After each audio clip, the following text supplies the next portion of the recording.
During this video, I'll share how to set up a provider. To begin, navigate to the main menu and click on Setup. Click on Provider, and the Provider list page will open up. The software allows you to have an unlimited number of providers set up in the system, where each provider can have their own specialty and their own individual tax IDs if needed. To modify an existing provider, click on the selection and the provider information screen will open. Otherwise, hit New to add a new entry. On this provider screen, enter the first, middle, and last name. A code is generated based on the last and first name. A lot of reporting in the software is driven by a provider's code, which are essentially the initials of the provider for reporting and navigation purposes. From the Type drop-down, you can select different types of providers, like whether the provider is a chiropractor or assistant physician.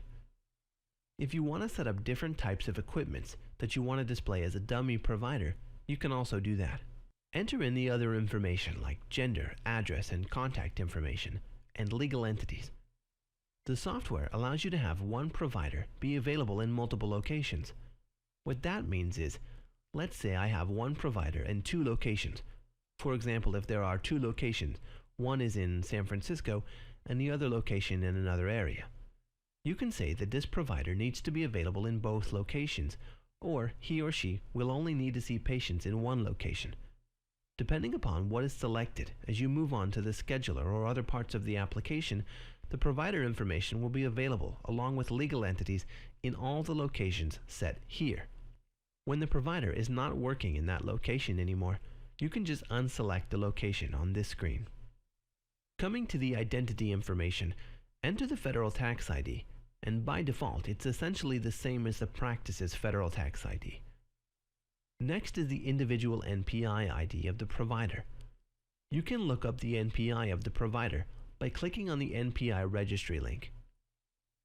There are cases where you want to set up a separate tax ID or bill the providers using a provider's social security number, or a case where a provider is visiting a practice and this provider wants to use their own tax ID, which you can do in override billing by specifying the appropriate tax ID.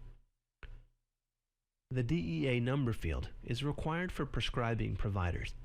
The UPIN number is not really required with the advent of NPI, unless you have a specific payer that requires you to send a legacy ID.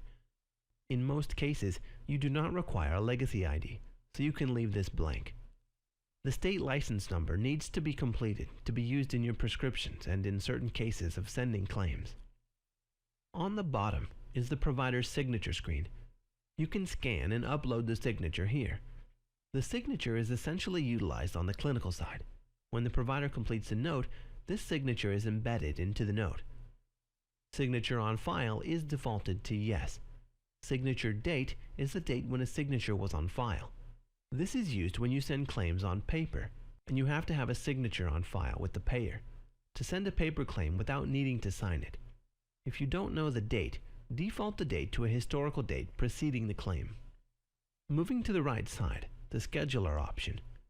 If you have a multi-provider scenario where you only want to bill one provider, but not put it on the scheduler, for example, you have a provider which you want to bill for, but only sees patients outside the facility or does not follow the scheduling, then you can select this box and hide that provider from the appointment scheduler.